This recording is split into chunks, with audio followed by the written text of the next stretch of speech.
feel the blood creeping up from the heathens. Got will, got fight, got pride, got reason. If they wanna go eat, then you know I'm gon' feed them. If you're coming for me, hope you're ready for a demon. I got... Alright, yo, the news is out. Vince McMahon officially steps down as, you know, not only the CEO, but running the day-to-day creative.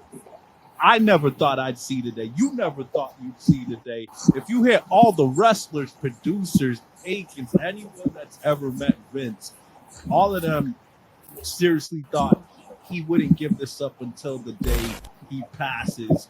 So I gotta ask you, man, I know I feel a lot of different ways, but ultimately, you know, I don't know if this is a bad thing, but I feel all sorts of ways about this. What do you think about Vince, you know, stepping down, Triple H and Stephanie being in charge? Do you expect this product to have a change, and do you think you see at least a little change so far? I know it's only been like maybe barely a week, but what are you expecting from this, and do you think this is a good thing for the company overall? Well, that's the thing. I don't even look at this like a step down. You know what I mean? I know a lot of people are buying into the fact that, oh my God, Vince McMahon is finally gone. Oh my God, we never thought we would see this. Oh my God, how could this happen? What type of man is he? You know what I mean? But I just look at this as a hiatus. Whatever word you want to find for it. Hiatus, break, vacation. What word do you want to pick? Whatever word you want to pick. I think it's a retirement. I really do. Man, that dude is not retired, bro. He's not retired. Come on, man. This is Vincent Kennedy McMahon that we're talking about here. If you talk to everybody that was in Vince's inner circle, either before or currently, they will tell you the dude wakes up, it's WWE. He sleeps, it's WWE. He's eating, it's WWE. Even probably while he's taking a shit, it's WWE. You know what I mean? So what else is he going to do? What else is he going to do? Well, I think that was, you know, that you make a great point, and that was my first thought. That's why I was so unbelieved by it. I'm thinking, we literally know this is his baby. He's obsessed with it. He is turned up on 120. Forget about his baby. So it's kind of hard to imagine a world where I can't picture Vince being the one retiring, staying still in the house playing bingo, or just watching his grandchildren. What is he gonna do? I ask the same questions. What is he gonna do? Go fishing? What is he gonna do? Vince McMahon has never had hobbies, bro.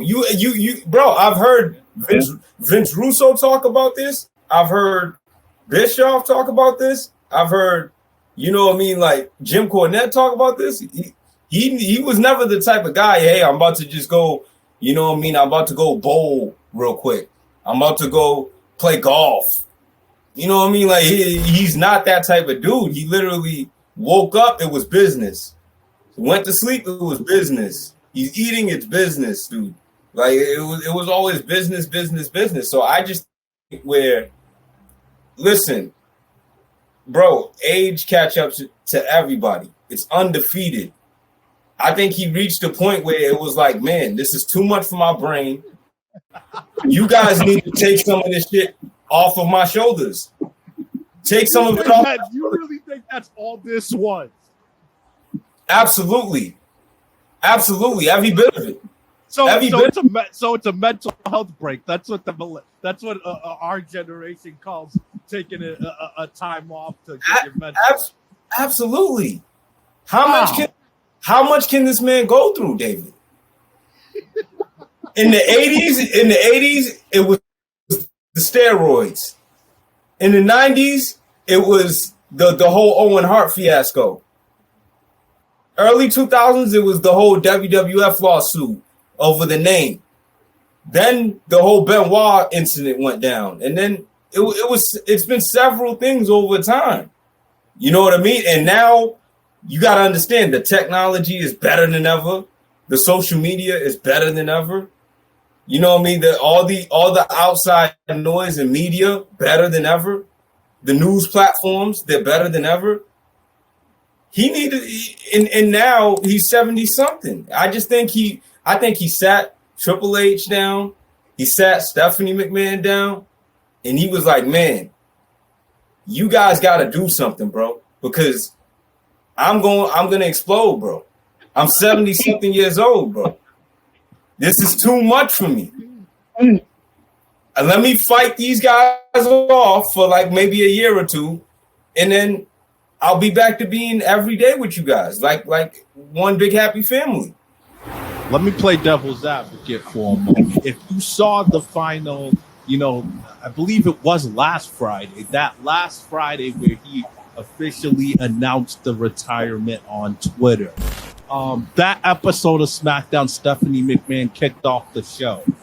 Now, I know these guys are all good actors and actresses, but if you really looked at the tone in her facial expressions, it wasn't like what I expected. I expected, because WWE, when they're paying homage, they go hard. They market you, they promote you, they'll put together the most clean and prestigious video package ever. Right. Stephanie McMahon, when she came out, it just looked like, all right, let me just go out there as the daughter and get this over with and do a thank you, Vince, and on to the next show. It didn't feel like they wanted to celebrate him, and it didn't feel like a guy they were looking to leave the door open for to come back. It felt like, let's give him his thank you because he deserves it, and let's change the subject, and let's let everybody forget about him, period. It doesn't feel like a guy that they wanted to come back.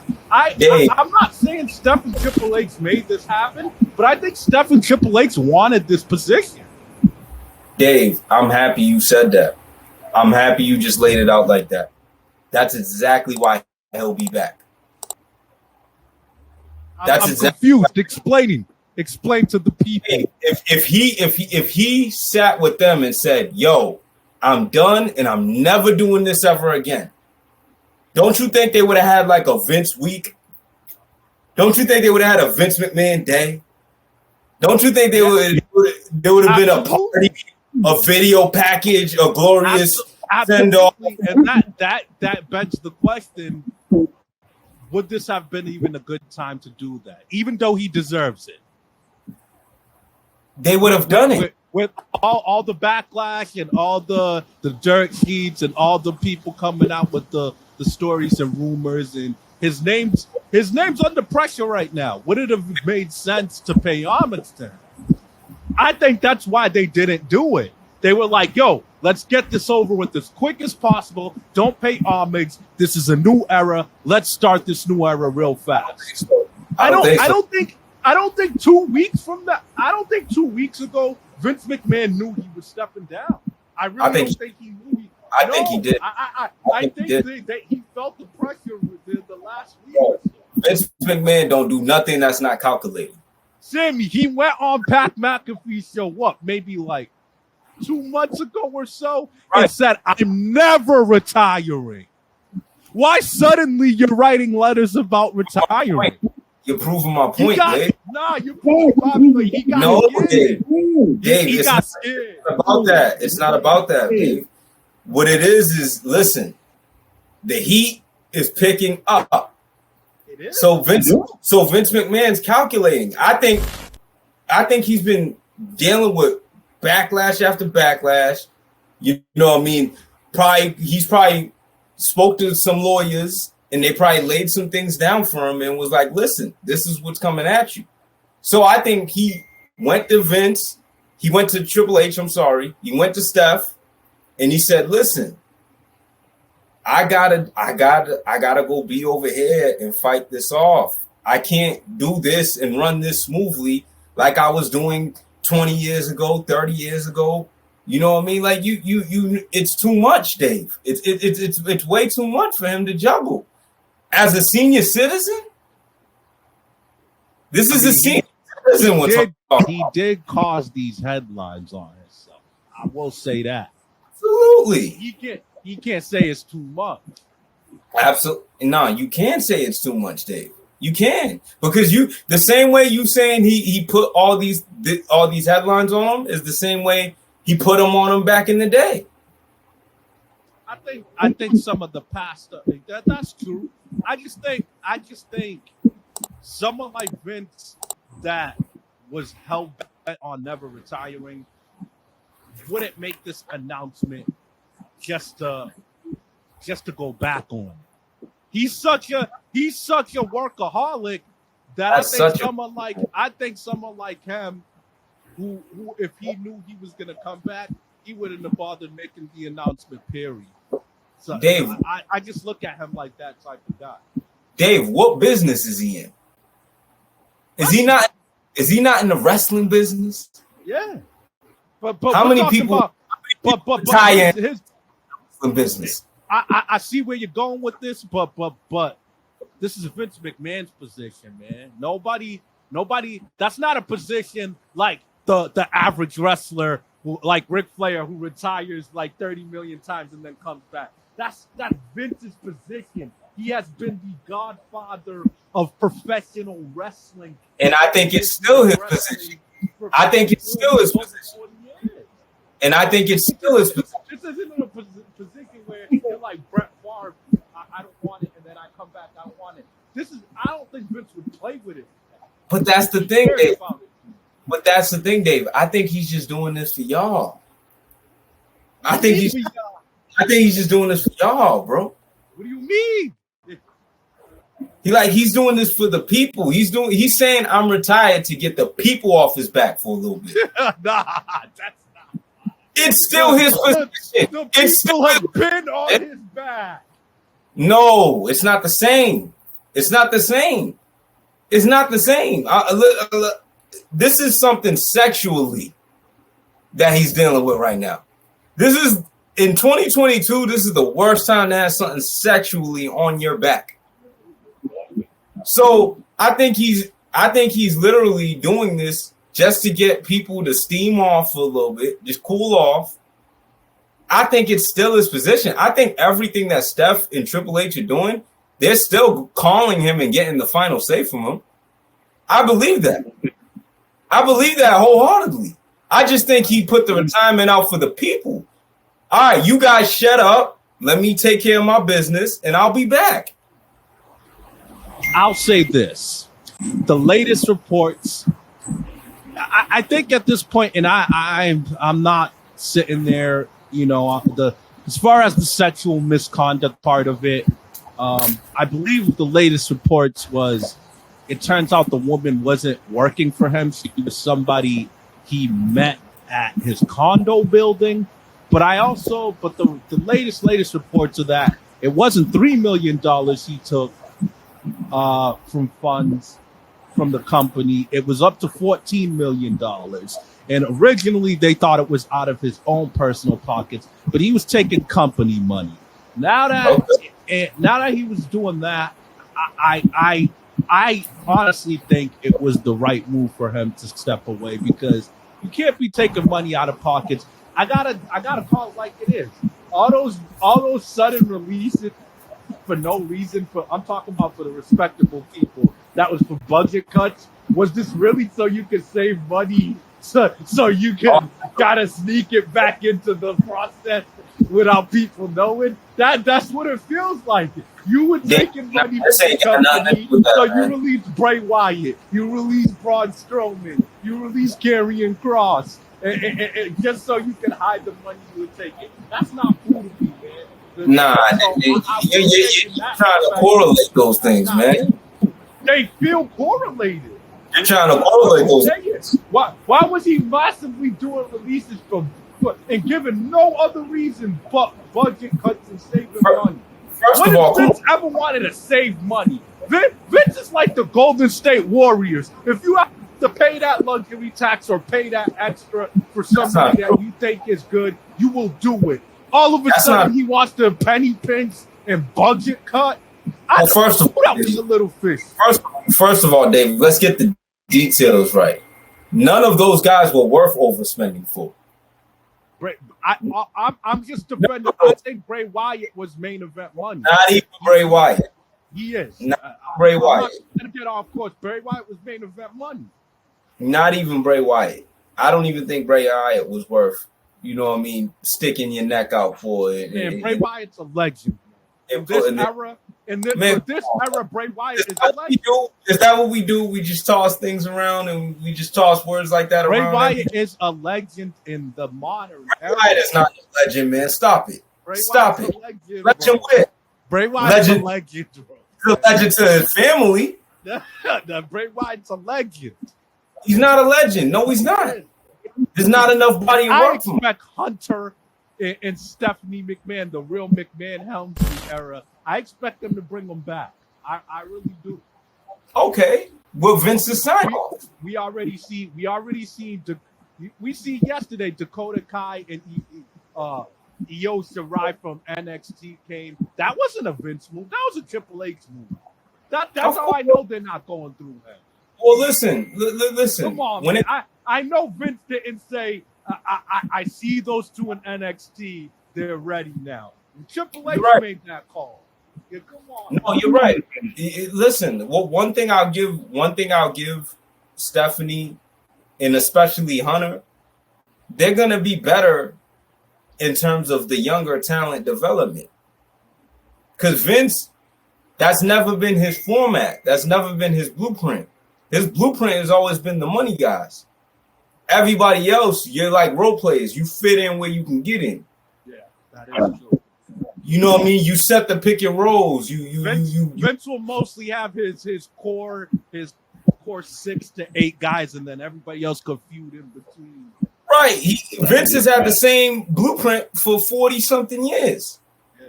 It's the same blueprint. Like I got my stars, and then the role players, they're gonna, you know what I mean? They're gonna be like Rodman, and they're gonna go for the hustle points, and they're gonna go for the pick and roll, and you're gonna go for the rebounding, and you're gonna go for the things like that. You set yourself in. Hunter is gonna be way better when it comes to the 20-something-year-old people, the early 30-year-old people. He's gonna be way better. Like the upper mid carders and the mid carders. Yeah. He's gonna be way better than those guys because he had so much time in NXT to develop his own type of style and his own blueprint in terms of, you know, making them feel better, bringing them better, you know, getting them on.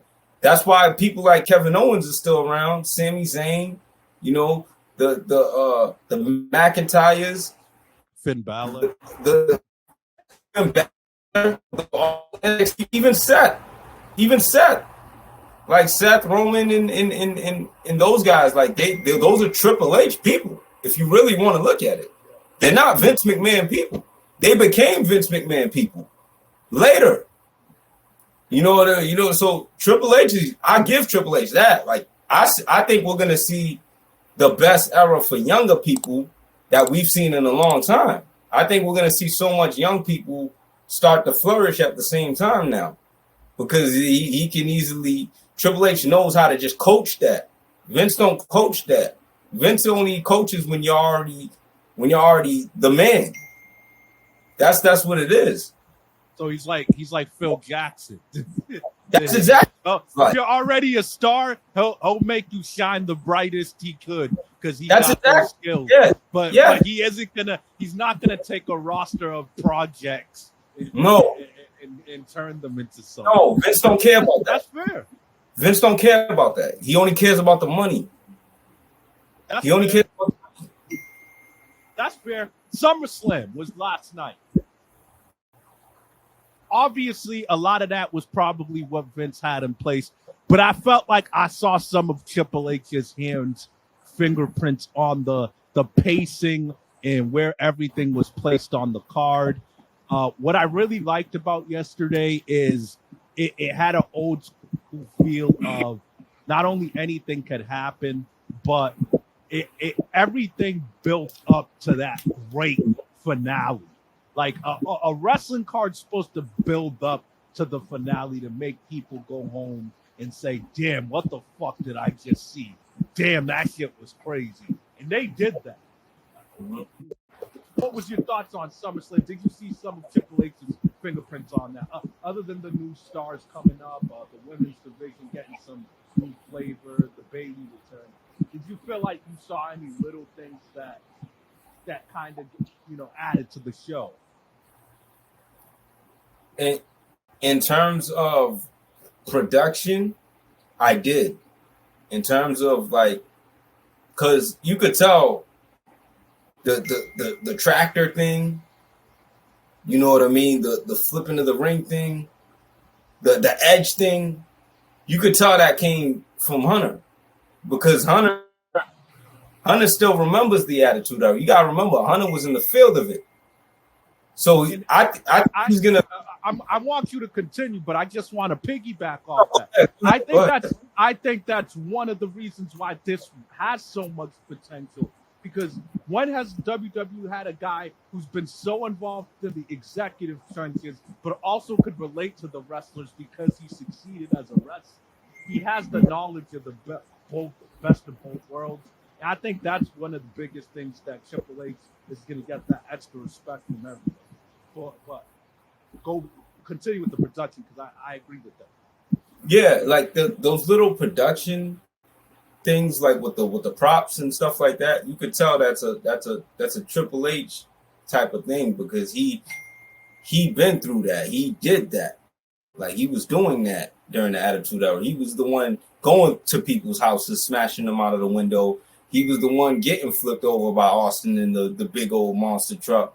You know what I mean? Like, like those are things that are gonna pop off for Hunter easily, because he just came from that not too long ago. So I definitely seen him make little adjustments like that. But in terms of talent, I think we still have to, give the era some time to develop, because that's what eras do. You need a big chunk of sample size to make it seem like it's gonna develop. And they still have a roster problem too, Dave. So that's what I really want to see, if Hunter can finagle that, because you still got injured people. You still have people who got cut recently. You don't really have much depth.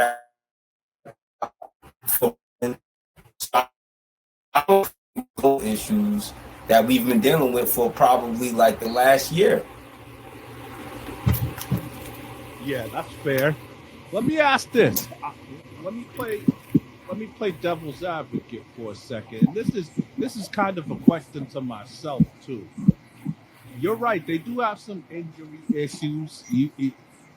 They definitely are hurting on good guy challengers. Still missing Randy Orton. Still missing Cody.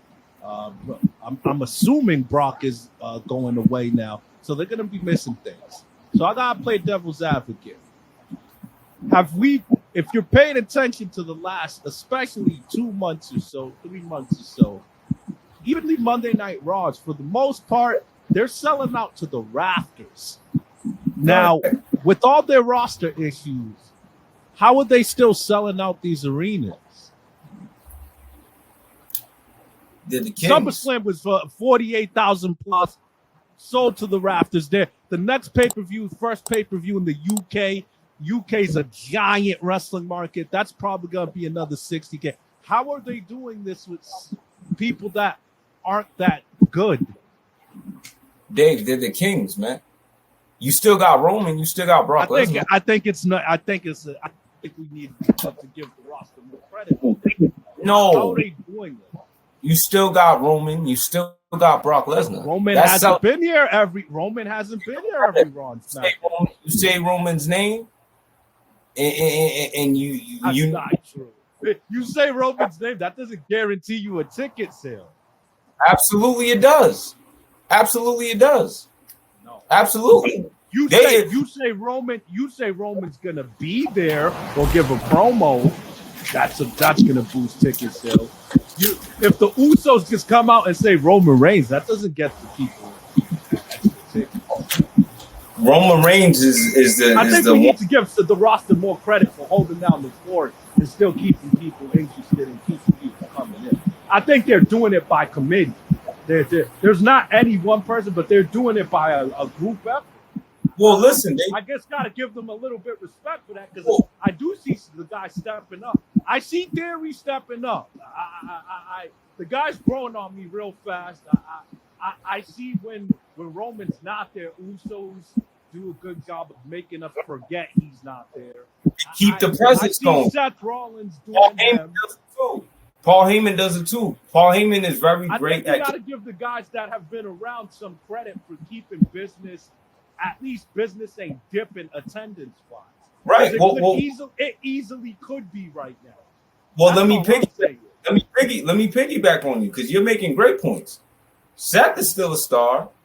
Absolutely. You know what I mean? Bobby Lashley's still a star. Yeah, they get asses.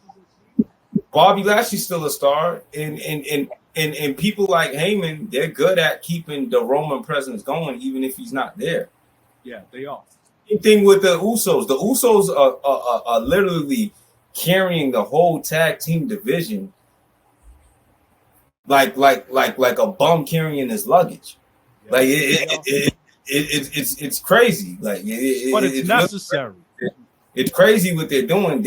That's another issue they need to fix too. They need a team who can knock them off. I think Hunter's gonna be really good with that. The tag aspect. Like they that's another gap that needs to be filled. But they still got a few hitters in there who can bring butts in, and they still got some good young guys who are learning how to, you know what I mean, deal with the spotlight. Like Theory, like you said, he's learning every week how to. He's confident, He I'm seeing him talking these segments with Heyman and Roman and Lesnar. A lot of young guys his age, and at this point early in the roster, they still don't know. They're still not confident on the microphone. But he doesn't sound lost on the mic. He always knows what he has to say. He has the swagger. He has the look. He has that look that he's a handsome guy, bro. He has that look, man. I see a lot of potential with him. He can be champion at any time at this point, man. At this point, I thought he was gonna do it last night. I'm not gonna be. I was fooled for like a good 5 seconds. I was fooled when I was lit. I thought he was gonna do it for a second. I thought he was gonna do it for a second. This is a fucking hater, nigga. This nigga hit him with the briefcase. Right. And like it was after a while I was like, okay, this is good for him because maybe I still believe he's still a chunk away. So I said this is good. So I said it's good for him. But they used it perfectly.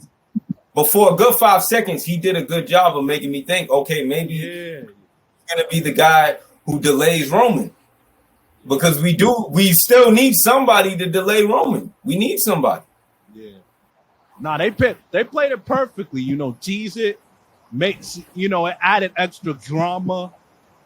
But it's good that they didn't pull the trigger because he's building a lot of heat, but he needs more heat. He needs more credibility. He needs some more signature wins. That's why I would have really loved for him to face John Cena. That would have been a good signature win in the right direction while he had I'm actually glad Cena didn't do that, actually. I'm actually glad Cena didn't do that. But I'm starting to think I'm honestly starting to think the reason John Cena didn't come was because of all this Vince stuff. Because they were saying he was gonna come. Here's why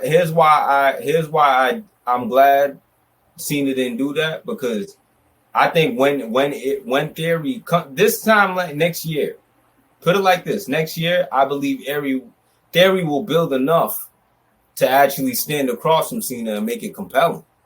Yeah, that's why I'm glad he didn't do that. I'm glad he didn't do that. He could use another year for that. Yeah, he could use another year. Yeah, he can. And when he's finally in the main event, now we might have a dream scenario. So I'm actually glad Cena just didn't come and put himself on the cross for him and go back to Hollywood. But I do think it is because of Vince why Cena didn't come. I agree with you. I have a feeling because if you remember his 20th anniversary on his WWE birthday, I think that was all the rumors before that episode was that he was going to set up a match for SummerSlam.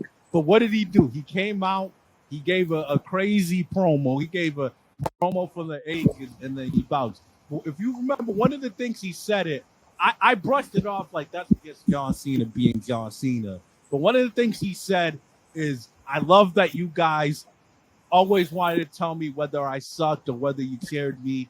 And I want you, even when I'm not here, to continue to say things suck if you think it sucks. I think that line was him saying, like, yo, I know there's a lot going on. I'm going to step away. I don't know when I'm coming back.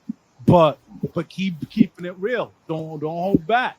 I think that was his way of just, hinting at it. Now that I think about it.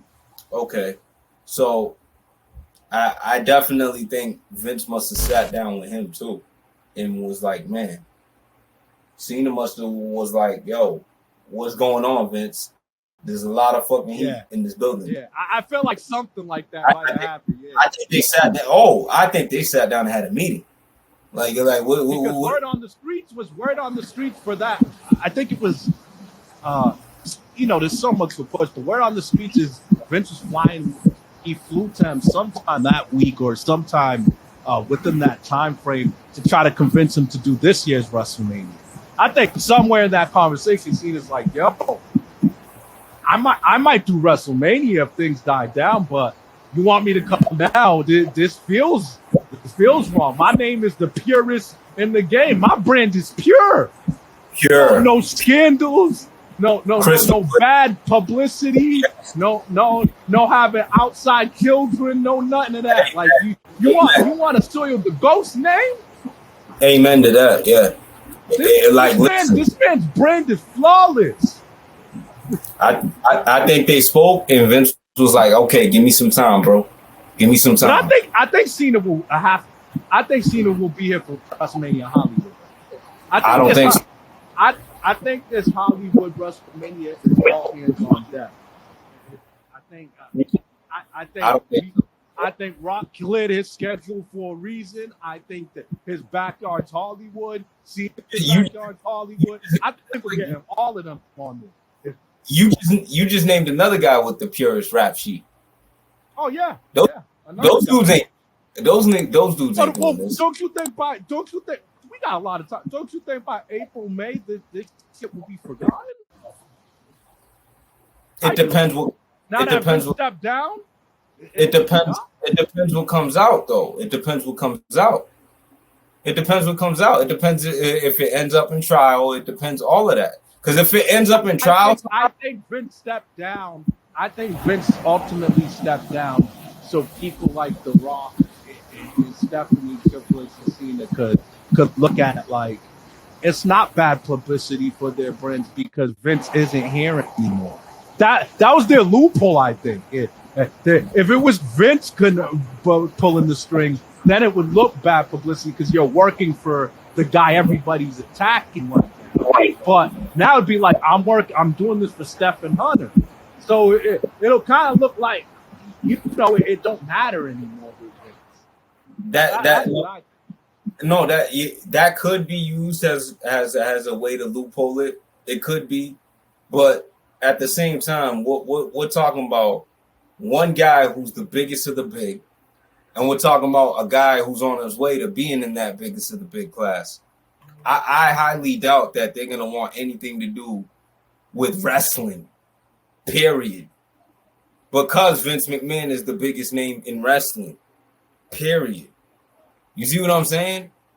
If I see them skipping again if it goes to trial. Like if they try to bring it in the court system, if it ends up in that direction, I think they skip. If it flies under the radar somehow, then I agree with you. They'll use the loophole and say, hey, at the end of the day, these two people are running the company. He's at home. Yeah. I honestly think that's you're right. I think that's fair. We'll see if this is something that gets deep into the court. I think that is going to say a lot, but ultimately, I think Steph and Triple H were in charge more than anything because optics. Anybody that does business, they're not going to go to do business with the guy that's in the headline. Why not? I could see that, Dave. I can see that. It was for optics. Optic reasons. You're right, Dave. I definitely, when I see him do things like that, like, because if it ends up in the court, then somehow you gotta understand the relationship he got with Rock is tight. The relationship he got with the Cena, I believe it's tight too.